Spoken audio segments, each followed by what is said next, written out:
Researchers are set to commence work on ways to tackle the risk of extreme environmental conditions across Africa. The project, which involves experts and stakeholders from 6 countries, will focus on the impact of changing weather conditions on marginalized communities. Senior correspondent Sharon Ijaso has details in this report.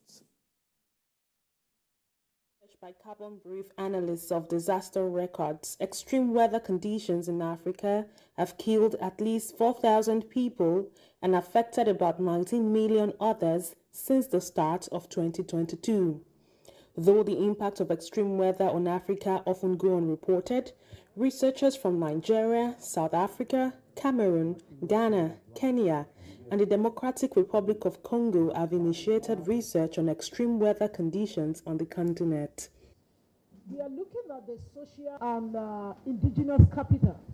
These are not the same, and you can The aim of the research is to highlight how gender and other inequalities lead to different climate risk among marginalized communities. It's a pan-African project in which we are working with interdisciplinary communities, and we are looking at the margins, the people that do not have voices in decision-making, to see how we can tackle the risk of extreme events.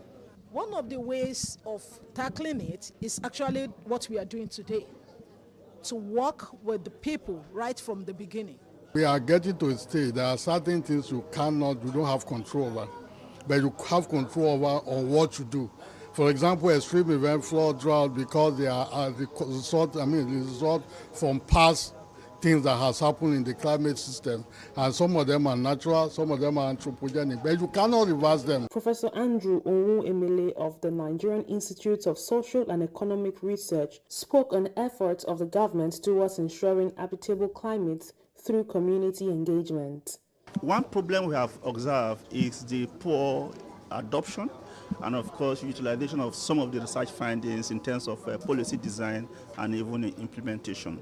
And one factor that has been adduced to that is the fact that stakeholders are highly involved both in the formulation and, of course, in the implementation of research activities. The team of researchers includes social and physical scientists working in partnership with a range of stakeholders to challenge the conventional understanding of extreme climate by prioritizing first-hand experiences of diverse communities.